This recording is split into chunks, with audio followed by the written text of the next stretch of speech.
Ya, tentu kita sudah sama-sama di dalam koalisi.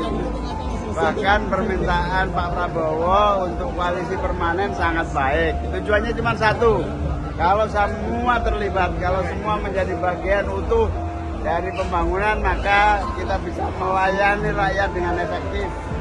Ya, kita ingin menjadi bagian dari percepatan kemakmuran kesejahteraan rakyat.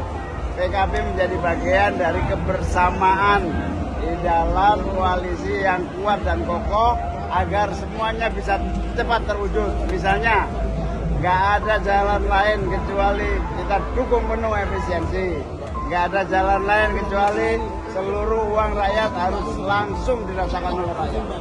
2 sampai 2029. Ya, kita jalan sesuai dengan apa yang menjadi kebutuhan untuk bangsa kita. Ya, kita jalan aja terus.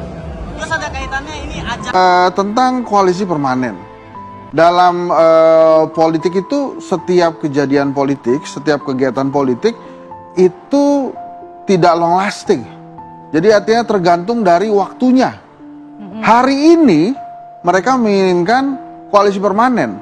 Tapi dalam politik koalisi permanen ini ibarat dodol nih. Kalau masih panas itu gampang dibentuknya.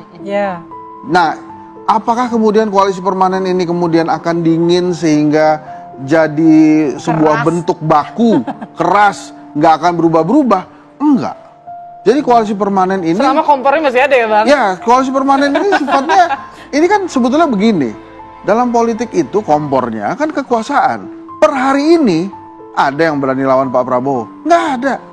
Koalisi permanen hari ini, Pak, setuju. Semuanya setuju pastilah. Ya kondisinya Pak Prabowo-nya sedang kuat, sedang hot-hotnya. Nggak ada lah yang berani. Kemudian nanti dulu Pak, ini karena MK kasih 29 partai boleh nyalonin, ya jangan permanen dulu lah. Nggak ada yang berani. Jadi kondisi politik saat ini memang harus begitu. Nggak mungkin juga tiba-tiba Golkar kah atau PAN kah? Wah, tidak bisa.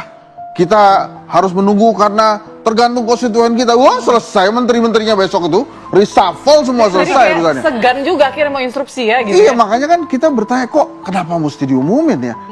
Saya pribadi emang ada di Gerindra yang selain Pak Prabowo sebagai ketua umum, sebagai calon presiden, walaupun memang ketua umum pertamanya Gerindra bukan Pak Prabowo. Pak Prabowo tuh ada masanya. Tapi kan kondisi politiknya sekarang nggak bisa tiba-tiba ada orang lain yang muncul gitu. Lagi-lagi kalau koalisi permanen itu memang tergantung waktunya. Saya ingin